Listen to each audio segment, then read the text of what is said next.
जय हिंद, जय भारत। मैं रेबल श्रद्धानंद। निर्मला जी, आज का जो विषय है वो आपके ऊपर है। आप हमारी वित्त मंत्री हैं, फाइनेंस मिनिस्टर हैं, और मैं आपके टीवी के एक प्राइवेट चैनल में दिए गए इंटरव्यू के ऊपर देख रहा था और उसके ऊपर अपनी कुछ प्रतिक्रिया रखना चाहता हूं। मुझे बहुत दुख हुआ आपके कमेंट सुन के मैम। मुझे नहीं पता आप ये आंकड़े कहाँ से लाती हैं। आपने उस इंटरव्यू में ये कहा मैम कि लोअर मिडिल क्लास जो होती है भारत में, उसकी न्यूनतम इनकम जो है यानी मिनिमम इनकम है वो 6 लाख से शुरू होती है और मैक्सिमम इनकम 18 लाख तक जाती है। मैम, मुझे बहुत दुख हो रहा है कि पता नहीं आपने इकोनॉमिक्स की पढ़ाई कैसे करी होगी। आप जानते हैं मैम लोअर मिडिल क्लास का मतलब क्या होता है, या लोअर का मतलब क्या है, इसका अर्थ आपको पता है मैम? लोअर, एक सिक्योरिटी गार्ड मैम 8 से 10 हज़ार रुपये कमाता है मैम, पूरे साल में 1,20,000 रुपये। उसे आप कौन से क्लास में रखना चाहेंगे मैम? एक नया क्लास क्रिएट कर देंगे क्या? 6 लाख रुपए मैम, जानते हैं 6 लाख रुपए क्या होता है मैम? 6 लाख में अगर लोअर मिडिल क्लास फैमिली को मिलने लगे ना मैम, वो उसमें से 4 लाख रुपए साल के सेव कर लेंगे। वो अपने बच्चों को आपके सो कॉल्ड इतने अच्छे गवर्नमेंट एडेड एजुकेशन स्कूल्स में पढ़ाएंगे, गवर्नमेंट एडेड हॉस्पिटल से उनकी चिकित्सा करवाएंगे, और आपके इतने अच्छे अच्छे आधुनिक फैसिलिटीज जो पिछले 7 ईयर से बीजेपी गवर्नमेंट प्रोवाइड कर रही है, वह हम इंडिया में, हम वर्ल्ड में बहुत अच्छे रैंकिंग में आ रहे हैं, जैसे कि बीजेपी का ग्राफ बताता है। वास्तविकता क्या है वो तो हम लोग जानते हैं मैम। मैंने भी वोट किया मैम, बीजेपी को वोट किया, लगातार 2 बार वोट किया। लेकिन मैं आप जैसे नेताओं की जब सुनता हूं ना मैम स्पीचेस, और आप लोगों के आंकड़े, आपके जो डेटा बैंक, आप ये डेटा बैंक कहां से लाती है मैम, ये सोच के मैं बहुत सरप्राइज रहता हूं मैम। आपने बोला 6 लाख न्यूनतम है, 18 लाख मैक्सिमम है मैम। 18 लाख समझते हैं आप मैम? 18 लाख क्या होता है मैम? 18 लाख तो मैम एक अच्छे खासे MBA का पैकेज नहीं है एनम में मैम, पर एनम का, वो भी टॉप इंस्टीट्यूट में पढ़ के। आपके सो कॉल्ड कॉलेजेस से जो बच्चे निकलते हैं, MBA बीटेक, आप जानते हैं इनकी पैकेज कहां से स्टार्ट होती है मैम? तो इसका मतलब ये सब लोअर मिडिल क्लास में आते होंगे आपके हिसाब से। So called good MBA, so called good BTechs and MTechs, ये तो लोअर मिडिल क्लास से आते होंगे मैम। हायर वाले कौन होते होंगे ma'am? Highly rich people, highly rich industrialist. Upper middle class तो फिर आसमान में रहने और जमीन पर रहेंगे ही नहीं। अपने आंकड़े ठीक कीजिए मैम, देश एक मुश्किल दौर से गुजर रहा है। आप किस तरह की स्टेटमेंट दे रहे हैं? आपने उस दिन बोला मैं मुद्रा लोन में हमने इतने इतने लोगों को दिया, हमने उद्योग वालों को दिया, हमने बुनकरों को दिया। मैम आपने किसको क्या दिया? पेपरों में दिया है क्या मैम? आपको मैं चैलेंज करता हूं Nirmala Sitharaman ji, I am officially challenging you ma'am. 100 youth लेके मैं आपके पास आने को तैयार हूं, जो ग्रेजुएट्स हैं, पोस्ट ग्रेजुएट्स। आप मुझे ये बताएं कौन से ब्रांच से आप उनको ये लोन देंगे मैम। मैं आपके पास ले आता हूं मैम, और मैं नतमस्तक हो जाऊंगा, क्योंकि जब आप 100 को देंगे, अगला 1 लाख यूथ मेरे साथ तैयार होगा मैम। केवल टीवी में आके ऐसे इंटरव्यूज मत दीजिए मैम। आप लोग अपने घरों में बैठ के थाली पीट रही हैं और आके अपने ये वक्तव्य सुना रहे हैं। अरे आप लोगों को अंदर आइए मैम, लोगों के बीच आइए। आपको तो अभी तक लोअर मिडिल क्लास फैमिली का डेफिनेशन नहीं मालूम है। और मैम एक सवाल है मेरा आपसे और मोदी गवर्नेंस से, आप मुझे ये बताएं मैम कि राजनीति एक सेवा है या नौकरी है? मेरे स्पीचेस बेसिकली मैम कभी होते नहीं है, मैं लिख के कभी नहीं लाता मैम। जो मेरी खुद की फीलिंग्स है, मैंने अपने नाम में रेबल शब्द इसलिए, क्योंकि जो गलत है मैं तो बोलूंगा ma'am. I have the right to express my views. आप मुझे ये बताएं मैम, पॉलिटिक्स, राजनीति, इज इट ये सेवा है मैम या नौकरी है? अगर सेवा है तो मैम आप लोग तनख्वाह मत लीजिए मैम, और पेंशन मत लीजिए। इतनी हाई सैलरी है आप लोगों की, इतनी फैसिलिटीज है मैम, टेलीफोन कॉल्स की फैसिलिटी, AC की फैसिलिटी, बिजली की फैसिलिटी, ड्राइवर की फैसिलिटी, हाई क्लास ट्रेन की फैसिलिटी, फ्लाइट्स की फैसिलिटी, पेट्रोल की फैसिलिटी। मत लीजिए मैम। आप आइए, लोअर मिडिल क्लास फैमिली की तरह लाइफ को स्पेंड कीजिए अगर आप सेवा करना चाहती है मैम। और अगर ये नौकरी है मैम, पॉलिटिक्स, अगर राजनीति आप लोगों के लिए नौकरी है मैम, तो इसका कोई एजुकेशनल मापदंड होगा ना मैम, कोई एजुकेशन क्राइटेरिया तो होगा। मोदी जी, मैं आपसे क्वेश्चन पूछना चाहता हूं कि ऐसा कौन सा डिग्री ले लिया मैं निर्मला सीतारमण जी ने, जो आप एक पहले इनको आप डिफेंस मिनिस्टर बनाते हैं, चंद महीनों के बाद आप इन्हें मिनिस्ट्री ऑफ फाइनेंस दे देते हैं। अरे डिफेंस तो हमारी शक्ति परीक्षण की बात है। It is about our valour, it is about our strength, it is how much mentally fit we are, how much physically tough we are. How can you give a position, both the position to same person? Are they eligible for the same post ma'am? Sir क्या ये दोनों same post के लिए eligible होते हैं क्या? मुझे लगा था कि आपने कहा था अच्छे दिन आएंगे तो ठीक है, आप क्राइटेरिया को बदलेंगे। सर आपने तो क्राइटेरिया नहीं बदला, आपने तो दूसरे दलों के नेताओं को अपने पार्टी में लेके आ गए, उनको भगवा रंग दे दिया, उनको नेताएं बना दी। मैं दिल्ली में जनवरी मंथ में इंटरव्यू देख रहा था अनुराग ठाकुर का, फरवरी में, देश के गद्दारों को गोली मारो। बड़ी अजीब बात है, हाईली एजुकेटेड है, क्रिकेटर हैं वो, शायद BCCI के हैं, और तो और अमित शाह के पुत्र जो वो सेक्रेटरी बन जाते हैं।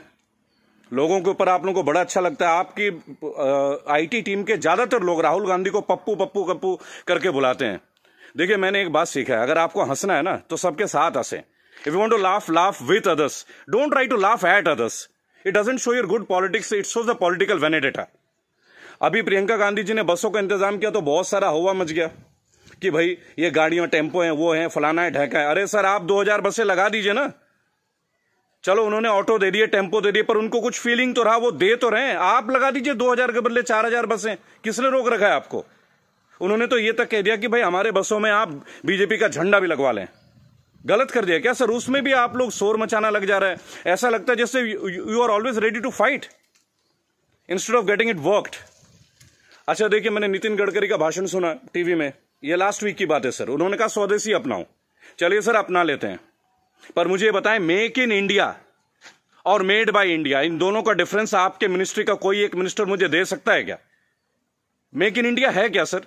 आप जमीन देते हैं सैमसंग को, जमीन देते हैं ओप्पो को, वीवो को, चाइनीज कंपनी को, साउथ कोरियन कंपनीज को, वो आके अपना प्लांट लगाते हैं, इंडियंस को हायर करते हैं, और उसके बाद प्रॉफिट जो है वो उनके अकाउंट में जाता है, सैलरीज आता है इंडियंस के अकाउंट में। तो मुझे ये बता दें कौन सा मेक इन इंडिया है सर? आप मेड इन इंडिया कीजिए ना, आप अपने इंडस्ट्रीज लगाइए, आपको पैसा रेवेन्यू अपने पास रोकिए। अगर इतना दम होता ना सर हमारे मैकेनिज्म में, आपको चैलेंज कर रहा हूं, आप मैकडोनल्ड्स की तरह एक आउटलेट बना लेते सर।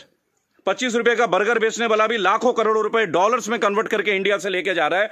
आप छोड़िए मोबाइल फोन तो बहुत बड़ी बात है, 20-20, 50-50 हजार की बात है। आप बर्गर बनवा दीजिए सर, आप ब्रेड्स बनवा दीजिए, रेवेन्यू यहां जनरेट करवा दीजिए सर, मेड इन इंडिया कर दीजिए। What is make in India sir? आप कहते स्वदेशी अपना, फॉरेन की कंपनी को आप जमीन अलॉट कर रहे हो, राइट?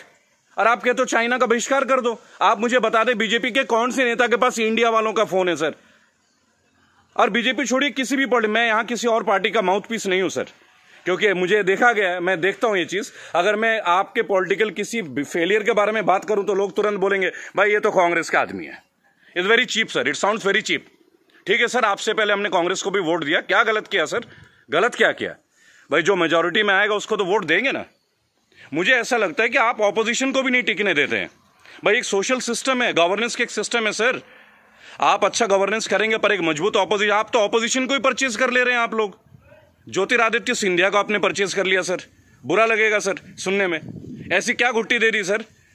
एक झटके में एमपी की गवर्नमेंट जो है वो कोलैप्स कर जाती है, वो भी उस दौर में जब कोविड-19 का दौर रहता है। तब आप लोगों को कोविड-19 का अवेयरनेस नहीं होती, तब आपको नहीं लगता कि लोगों के बीच आपको जाना चाहिए। अहमदाबाद में लाखों लोगों की भीड़ आपने कर दिया, नमस्ते ट्रंप कर दिया सर। क्या ये पॉलिटिकल फेलियर नहीं है? आज आप बता रहे अचानक से आपने 25 तारीख को लॉकडाउन कर दिया और 1 महीना तक आप नमस्ते ट्रंप की तैयारियां करवाते रहे sir. What is this sir? झूठी शान का हमें क्या करना है सर? आज सबसे पहले आप अपने नेताओं को बोलें कि वो कुछ भी बोले ना टीवी में, हेल्प तो आप करना नहीं। मेरी बात सुने सर, सब आत्मनिर्भर है। मजदूर कौन सा मर्सिडीज में घूम रहा है सर? उनके पैर में फफोले गिर रहे हैं।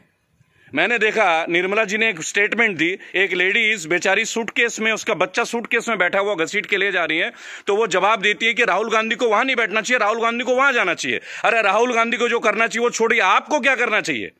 गवर्नेंस आपकी है, सेंट्रल में आप हैं, पिछले 7 साल से आप लोग हैं सर।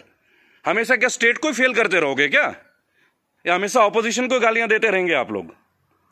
सर मोदी जी चाय वाला पीएम बन सकता है, सुना था, देख भी लिया सर, बराबर। बाकी चाय वालों का क्या सर? बाकी लोगों का क्या सर? प्रवासी मजदूर छोड़िए, प्रवासी क्या होता है सर? सब भारतीय मजदूरी तो है। हर पूरा देश तो वैसे भी मजदूरी कर रहा है सर, पूरा देश मजदूरी कर रहा है। आप जितना ग्रोथ दिखा दो सर, ग्रोथ क्या है वो तो लोगों के जेब में आके देखो ना, लोगों के घर में आके देखो, बैंक अकाउंट में आके देखो कि पैसे हैं किन के पास और किन के पास नहीं है। मैं एक रिक्वेस्ट करूंगा सर आपको, आप अपने मिनिस्टर्स को काइंडली एक इंस्ट्रक्शन दें कि वो कुछ भी वक्तव्य दे। बहुत बुरा दौर है सर, इस बुरे दौर में कम से कम स्टेटमेंट्स अच्छे दें। कुछ अच्छा कर ना सके तो अच्छा बोल ही लें, लोग तो अपना कर ही लेंगे ना सर। सड़क में बच्चा मर जा रहा है, माँ बाप उसे कैरी कर रहे, इससे ज्यादा दुखद स्थिति क्या हो सकती है सर? ये कोई पॉलिटिकल बात थोड़ी है।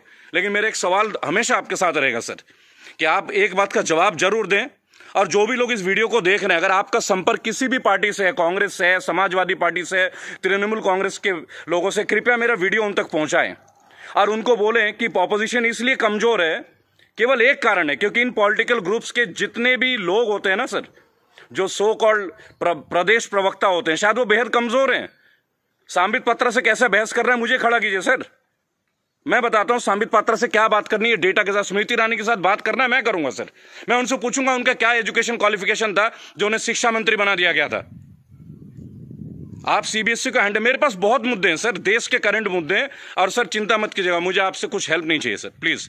फाइनेंशियली मुझे आपसे कोई हेल्प नहीं चाहिए, आपकी पार्टी से तो कम से कम कुछ भी नहीं चाहिए। मेरे दोस्तों, अगर आप ये वीडियो देखते हैं प्लीज शेयर कीजिए। मैं चाहता हूं कि एक बार मंच पे आने का मौका मिले सर। और अर्नब गोस्वामी जी, आप जो जिनको बुलाते हैं दूसरे ग्रुप के लोगों का, बोलते it is my show, it is my show. God damn it, if it is your show, why are you calling other people man? Don't call them. अगर आपको लोगों को बुलाना है, बात करना है तो मिलें, बात करें, उनकी सुने। केवल चिल्लाने से आप अच्छा एंकर नहीं बन जाते sir. I am very sorry to say, that is the worst type of journalism I have ever seen. I am very unhappy sir. मुझे लगता था आपके अंदर स्पिरिट है, पर आप तो लोगों को शोर मचा के चैनल ब्लॉक कर देते हैं, उसको बाहर कर देते हैं। What is this way of journalism sir? कि मेरे इस सवाल का जवाब दीजिए। मेरे इस क्या फिल्मी शूटिंग करते हैं क्या सर आप? चलिए सर, मुझे बुलाइए अर्नब जी एक बार अपने चैनल पे, बुलाइए मुझे। 5 स्टैटिस्टिक्स पे बात करूंगा, ग्राफ के साथ बात करूंगा, डेटा के साथ बात करूंगा आपके साथ। उसके बाद अगर आपकी बोलती ना बंद कर दी ना सर, तो मेरा नाम बागी श्रद्धानंद नहीं। मैं बीजेपी के अगेंस्ट नहीं सर, मैं बीजेपी गवर्नेंस के अगेंस्ट हूं। मुझे नहीं लगता भगवा पहनने से ही मैं हिंदुत्व का पहचान करा जाएगा। मेरे अंदर बहुत हिंदुत्व है। कमाल की बात देखिए, मेरी आखिरी लाइन है, गौर से सुनिएगा सर। श्रद्धानंद पति मेरा नाम है, जाति से मैं ब्राह्मण हूं, पढ़ा हूं क्रिश्चियन स्कूल से, saint Mary's English high school. और गर्व से कहता हूं सर, फादर हुआ करते हैं वहां पे, फादर गॉलबर्ट फर्टैडो, अब नहीं रहे सर, हमारे फॉर्मर प्रिंसिपल। क्या कमाल की शिक्षा दी है सर। इतने आईआईटीएन से निकलते हैं सर, कभी आप लोगों की जरूरत नहीं पड़ी सर। मुझे ताज्जुब लगता है, अंगूठा छाप के नीचे एमटेक वाला बंदा काम कर रहा है और हम उनको सुन रहे हैं। What the hell is going on sir? कहां है आपके अच्छे दिन? बुलाइए ना सर एक बार चैनल में। आपके जितने भी प्रवक्ता है ना सर, जितने भी प्रवक्ता है, अगर 10 मिनट का टाइम दे देना सर, उनकी बोलती बंद कर दूंगा।